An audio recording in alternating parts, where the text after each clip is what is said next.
ہم حضرت غوث پاک رضی اللہ تعالیٰ عنہ کی تعلیمات کا بیان پڑھ رہے ہیں، تو ایسے میں جو آج محبت کے لحاظ سے دعوے دار ہیں کہ ہمیں ان سے پیار بڑا ہے،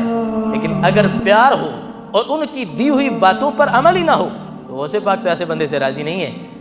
ہم اپنے آپ کو مومن کہیں، لیکن یہ بھی تو دیکھیں غوث پاک جو مومن کی ڈیفینیشن فرما رہے ہیں وہ کیا ہے۔ آپ نے مومن کے لحاظ سے جو تعریف فرمائی، آپ فرماتے ہیں، یہ آپ کا خطبہ جو الفتح الربانی کا صفحہ نمبر 130 ہے، آپ فرماتے ہیں المؤمن من یتعلم ما یجب علیہ۔ اب یہ صرف مومن کی آپ نے ڈیفینیشن نہیں فرمائی، اس میں وہ ولی بھی آ جائیں گے جن کا دعویٰ ولایت کا ہے اور دین کا ان کا کچھ پلے ہی نہیں ہے۔ حضرت غوث پاک جن کی مہر لگے تو بندہ ولی بنتا ہے، وہ کہتے ہیں مومن وہ ہے المؤمن من یتعلم ما یجب علیہ۔ کہ مومن وہ ہے کہ جو اللہ نے اس پر سیکھنا فرض کیا ہے وہ سیکھے تو پھر مومن بنتا ہے۔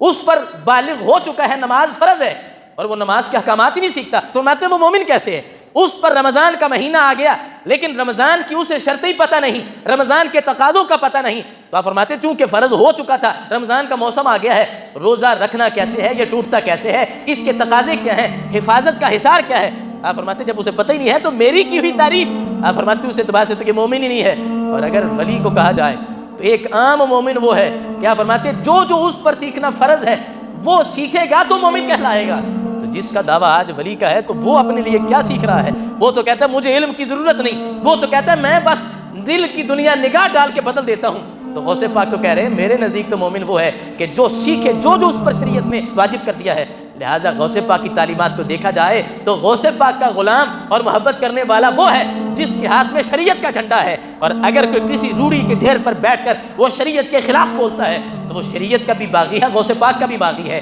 آپ کے اعتبار سے وہ بندہ کامل ہے کہ جو اپنی ضرورت کی چیزوں کو سیکھتا ہے۔ وہ بیٹا ہے تو والدین کے حقوق کیا ہیں، وہ والد ہے تو اولاد کے حقوق کیا ہیں، وہ شوہر ہے تو بیوی کے حقوق کیا ہیں، وہ معاشرے کا شہری ہے تو معاشرے کے تقاضے کیا ہیں، وہ اگر نگران ہے گھر کا، نگران ہے کسی علاقے کا، وہ صدر ہے کسی ملک کا، تو وہ اپنی ضرورت کی چیزیں نہیں سیکھتا۔ تو غوث پاک فرماتے ہیں کہ اس نے چونکہ واجب کو ترک کر دیا ہے اور ہر بندے پر اتنا علم سیکھنا جتنا اس کی ضرورت کا ہے وہ تو شریعت نے فرض قرار دے دیا ہے۔ تو جس بندے کا فرض ہی پورا نہ ہو تو کیا وہ غوث پاک سے اس طرح اپنے لیے رضا کا سرٹیفکیٹ لے لے گا کہ میں نے تو کسی مہینے میں 11ویں کو نہیں چھوڑا ہے؟ لیکن اگر وہ 11ویں نہ کرے لیکن غوث پاک کی سیرت کو اپنائے تو دیگ پکانے والے سے وہ بندہ غوث پاک کو زیادہ پیارا لگتا ہے کہ جو آپ کی سیرت کا حقیقی لنگر اس نے قبول کیا ہے، وہ معاشرے میں بانٹتا بھی ہے۔ لہٰذا نیاز کرنا جائز ہے، ختم دلانا جائز ہے، لیکن اصل یہ ہے کہ بندہ اپنے اسلاف کی تعلیمات پر عمل کرے۔ فکر آخرت کا جو درس انہوں نے ہمیں دیا ہے، بندہ وہ اگر پیش نظر رکھے تو ہمیں آخرت کے لحاظ سے بھی نقصان نہیں اٹھانا پڑے گا اور ہمیں ان اولیاء کی طرف سے بھی فیضان آ جائے۔